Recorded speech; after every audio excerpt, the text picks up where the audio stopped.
Et alors, vous êtes un grand amateur de cartes postales. Oui, alors j'ai toujours beaucoup envoyé de cartes postales, principalement ma famille, mes frères et sœurs. Et depuis peu, j'ai trouvé une organisation qui remplit tous mes souhaits. Ça s'appelle Post Crossing. Ça a été inventé par un Portugais il y a une vingtaine d'années. C'est quoi le principe? Alors c'est une plateforme numérique. C'est un homme en fait un peu comme moi qui était frustré de ne pas pouvoir envoyer et recevoir beaucoup de cartes postales. Oui. Donc il a créé lui-même cette organisation et on s'est inscrit sur une plateforme et puis on nous donne des adresses de gens qui acceptent de recevoir des cartes postales et on en reçoit également. Mais alors l'intérêt c'est de recevoir des cartes postales d'un petit peu partout, mais de gens que vous ne connaissez pas. On ne connaît pas, on n'écrit qu'une fois, on reçoit des cartes postales qu'une fois de ces gens-là et l'intérêt c'est de choisir une carte postale qui correspond un petit peu au profil de la personne. Alors en s'inscrivant on dit un peu ce qu'on aime et puis après c'est la surprise. Là je viens de recevoir une des États-Unis, une de Russie. Ah oui. Et qu'est-ce qu'ils vous racontent les gens alors? Parce qu'on met quand même un petit mot.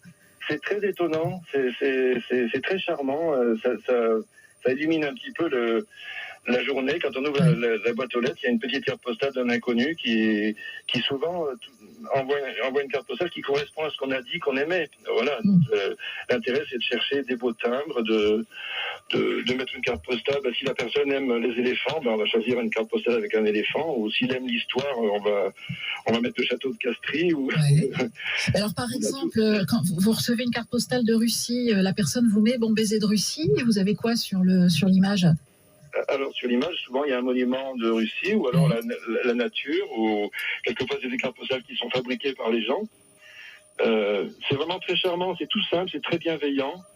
Bon, il y a un certain budget parce que au bout d'un certain temps, on en reçoit beaucoup, on en envoie beaucoup. Il faut mettre des timbres internationaux, c'est 2,10 € l'envoi. Voilà, et puis c'est pas parti pour s'arranger, et pas pour baisser. Oui, bien sûr, chaque année, ça augmente. Comment ça s'appelle cette association alors? Post Crossing. Post Crossing. Oh, on va aller regarder ça de plus près. Voilà. Et ça vous a pris quand, vous, quand vous dites je fais ça depuis toujours, c'était gamin déjà?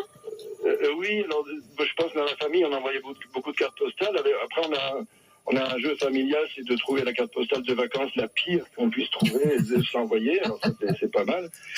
Et puis, j'ai toujours beaucoup envoyé de cartes postales, mais c'est autre chose, post-crossing. Oui, c'est vraiment un état d'esprit. De brut, quoi. Voilà. Oui, tout à fait. Bon, on voit aussi des opérations, alors portées parfois par des écoles, où on invite aussi les gens à envoyer des cartes postales dans les EHPAD. Et ça fait effectivement beaucoup plaisir aussi aux personnes de ces générations. On ne s'envoyait pas des textos avec des photos, quoi. Après, dans cette organisation, il y a des gens qui sont prêts à